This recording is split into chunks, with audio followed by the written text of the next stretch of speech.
আসসালামু আলাইকুম। আমার আরেকটা ইনফরমেটিভ ভিডিও বলতে পারেন এটা। কেন কাতারে আসবেন না আপনারা এই মুহূর্তে? কাতারে এই মুহূর্তে আপনাদের না আসার জন্য অনুরোধ করছি, কারণ কাতারে এই মুহূর্তে কাজের কোনো ব্যবস্থা নেই। কারণ গরমের জন্যে বিভিন্ন প্রজেক্টগুলো বন্ধ আছে, সীমিত প্রজেক্ট চলছে এখানে। আর অনেক লোক এখানে এসে কিন্তু তারা কাজ পাচ্ছে না, ইভেন কাজ করতেছে না তারা, কারণ তাদের রুম ভাড়া এবং খাওয়ার টাকা পর্যন্ত গোছাইতে পারতেছে না। কাজ নেই বাইরে, অনেকটাই হতাশযোগ্য মানুষ এখানে। তো আমি সাজেস্ট করব কাতারে আপনারা আসবেন না এই মুহূর্তে। কাতারের পরিস্থিতি এখন খুবই খারাপ, মানে পরিস্থিতি বলতে কাজের পরিস্থিতি। এমনি কাতারের আইন কানুন বলেন, সব দিক দিয়ে এদিকে সব কিছু ঠিক আছে, সমস্যা শুধু কাজের ক্ষেত্রে।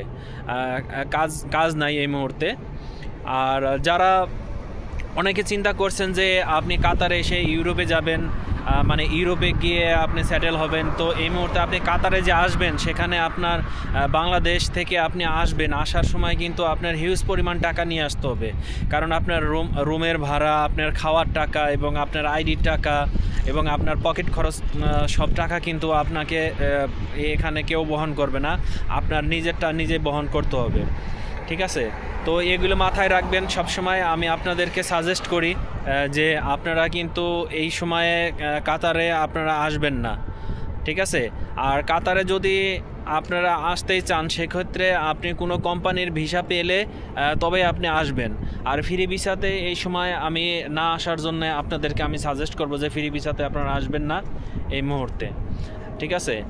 আর অনেকে আছেন আপনারা যে ফ্রি ভিসায় যারা আপনার কম টাকা দিয়ে আপনাকে ভিসা দিচ্ছে কাতারের এখান থেকে বিভিন্ন এজেন্সি, ইভেন আমাদের দেশের অনেক লোকে কোম্পানি খুলে এখানে ফ্রি ভিসায় তারা কিন্তু লোক আনছে। এখানে এনে কি করতেছে, এক সপ্তাহের জন্য তাদের কাজ দিচ্ছে, এক সপ্তাহ বা 10 দিন কাজ করছে, কাজ করার পরে কিন্তু তারা কিন্তু আর কাজ পাচ্ছে না।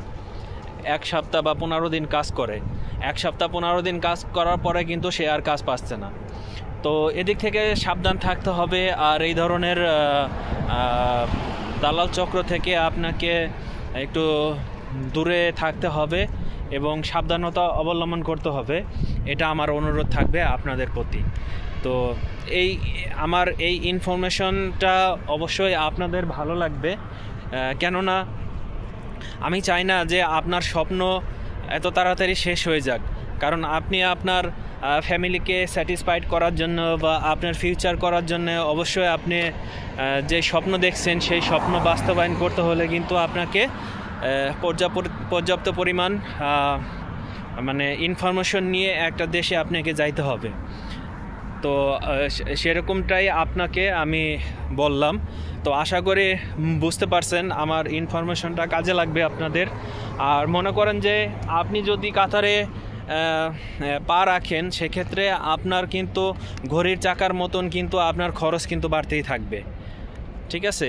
যেরকমটা করে আপনার মোবাইলে আপনি কল দেওয়ার পরে আপনার যেরকম সেকেন্ডে আপনার পয়সা কাটে, প্রত্যেকটা সেকেন্ড আপনি কাউন্ট করেন যে 1 মিনিট কথা বললে কত কাটে, 2 মিনিট কথা বললে কত কাটে। সেম এরকম আপনি কাতারে আসবেন, আসার পরে থেকে কিন্তু আপনার সেই পয়সা বা টাকা আপনি যাই বলেন সেটা কিন্তু আপনার চালু হয়ে যাবে, আপনার খরচের পাল্লা।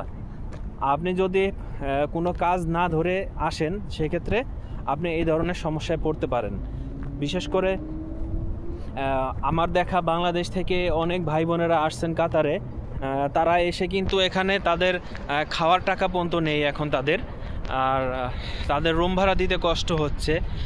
একটা রুম ভাড়া আপনি যদি বলেন একটা রুম ভাড়া কত, এখন এক একটা লোকের রুম ভাড়া বহন করতে হচ্ছে মিনিমাম বাংলাদেশি টাকা 11,000 টাকা। একটা সিটের ভাড়া 15,000 টাকা। আর মাফ করবেন, 11,000 টাকা। এবং খাওয়ার টাকা যে যেমনটা খায়, যে যেমনটা পছন্দ করেন, তার ওই খরচের উপরে ডিপেন্ড করে। ইভেন যে যেরকমটা খায়, তবুও 12,000 বা 15,000 টাকার নিচে কারো খাওয়া হয় না কাতারে আমার জানা মতে। যে যত চিপ খাক, আপনি যতই চিপ রেটে খাইতে চান, আপনি কম খরচে বা আপনি টাকা কম খরচ করবেন এরকম ভাবেন আপনি, তবুও আপনার 12 থেকে 14,000 টাকা আপনার খরচ যাবে। ইভেন আপনার আইডি লাগানোর জন্য যে আপনার টাকা, সেটা আপনাকে বহন করতে হবে যদি আপনি ফ্রি ভিসাতে হন। আর আপনি যদি ফ্রি ভিসা না হয়ে যদি আপনি কোনো মালিকানা বা কোম্পানির ভিসা আসেন, তাহলে সেক্ষেত্রে আপনার যেই স্যালারি এগ্রিমেন্ট করে আসবেন সেই স্যালারি কিন্তু আপনি পাচ্ছেন। অতএব আপনাকে খাবার জন্য আপনাকে টাকা দেওয়া হবে বা ফুড দিবে তারা, বা অ্যাকোমোডেশন দিবে আপনাকে। তো এদিকে সবাই অ্যালার্ট থাকবেন। আর আমার এই ইনফরমেটিভ ভিডিও এই ধরনের আরও কোনো কিছু জানার থাকলে আপনারা কমেন্ট বক্সে জানাতে পারেন। আর এই ধরনের তথ্য জানার ক্ষেত্রে আমার চ্যানেলটি সাবস্ক্রাইব করে রাখতে পারেন, সেক্ষেত্রে আপনাদের কাজে লাগবে যারা নতুন দেশ থেকে কাতারে আসতে চান তাদের জন্যে। তো ভালো থাকবেন, আর দেখা হচ্ছে নেক্সট কোনো ভিডিওতে। এবং আমার চ্যানেলটাকে অবশ্যই আপনারা সাবস্ক্রাইব করে রাখবেন, কারণ পরবর্তী ভিডিও যাতে আপনার সামনে চলে আসে নোটিফিকেশনটা পেয়ে যাবেন। বেল আইকনে ক্লিক করে রাখবেন। তো দেখা হচ্ছে, বাই বাই।